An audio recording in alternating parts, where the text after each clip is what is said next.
को मालूम है कि सुधांशु एक और फैक्ट कह दूं, जो संविधान का ऑफिशियल ट्रांसलेशन है हिंदी का, संविधान मूल अंग्रेजी में लिखा गया और औपचारिक ट्रांसलेशन उसका एक ही भाषा में है, हिंदी में, उसमें सेक्युलर शब्द का ट्रांसलेशन पंथ निरपेक्ष है। मगर इन सारे सेक्युलर दलों ने धर्मनिरपेक्ष धर्मनिरपेक्ष धर्मनिरपेक्ष कह के संविधान का माखौल उड़ाया है। यह बहुत गलत बात है, क्योंकि धर्म दुनिया में एक ही है, सनातन धर्म, बाकी सब पंथ है।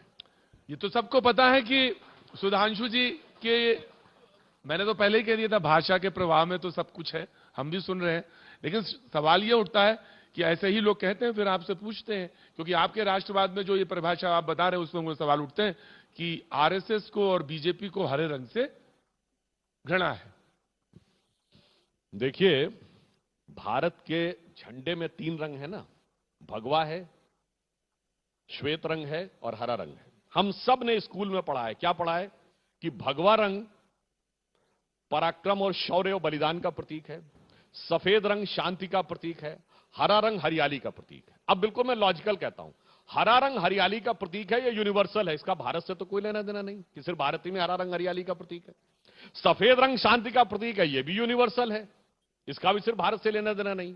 सिर्फ एक ही रंग है जो भारतीयता का प्रतिनिधित्व करता है, जिसका सिर्फ भारत से लेना देना है, वो है भगवा रंग। नफरत तो उनको है, मगर हिंदी में एक कहावत है ना, सावन के अंधे को हरा ही हरा दिखता है। जब से उनकी सत्ता गई है, अब वो हरा ही हरा दिख रहा है, तो उनसे मैं कहूंगा हरे रंग का चश्मा उतारो, फिर देखो यारो। तो वही तभी वो कह रहे हैं कि नफरत के बाजार में मोहब्बत की दुकान में खोज रहा हूं, खोल रहा हूं। देखिए, जो लोग ये कहते हैं नफरत के बाजार में, दूसरी बात कहना चाहता हूं, सिर्फ नफरत की बाजार नहीं की बात नहीं है, ये धर्म कितना व्यापक है। एक मैं छोटी सी बात कहूं, हम लोग उत्तराखंड की धरती पे हैं, बद्रीनाथ और केदारनाथ हैं, दोनों के पाठ कब बंद होते हैं और कब खुलते हैं? सूर्य की गति के हिसाब से।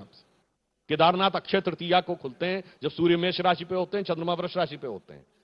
बद्रीनाथ जब सूर्य वृष में आते हैं तो उनके पट बंद होते हैं, फिर वृश्चिक में आते हैं तो फिर खुल जाते हैं। ये बताइए, दुनिया में कौन ऐसा है जिसको एस्ट्रोनॉमिकल कैलकुलेशंस हजारों साल से पता थे कि एग्जैक्टली जब इस पॉइंट के ऊपर प्लैनेट्स होंगे तब ये उठेगा, और जब उस पॉइंट पे होंगे तब वो बंद होगा। जो लोग कहते थे धरती स्थिर है, धरती चपटी है, वो हमको समझाते हैं कि हमें अपने धर्म पे विश्वास नहीं करना चाहिए और हम वैज्ञानिक थे। ये इतना व्यापक है, मगर क्या करें? सुनिए, कपाट बंद हो गए ना, मगर प्रॉब्लम क्या है, जिन लोगों के कपाट में 2 किवाड़ होते हैं, यहां ये जो so called secular left liberal हैं, इनके दोनों कपाट बंद हैं।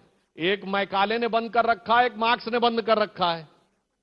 अब इसी कारण को दिखाई नहीं पड़ता। अच्छा, फिर कभी कभी क्या होता है, दरवाजे में थोड़े छेद भी होते हैं ना देखने के लिए, जो थोड़ा बहुत छेद है ना, वो मोदी विरोध के मोदिया बिंदु ने बंद कर रखा है, तो कुछ दिखाई नहीं पड़ता। तो उसके लिए हम क्या करें भाई?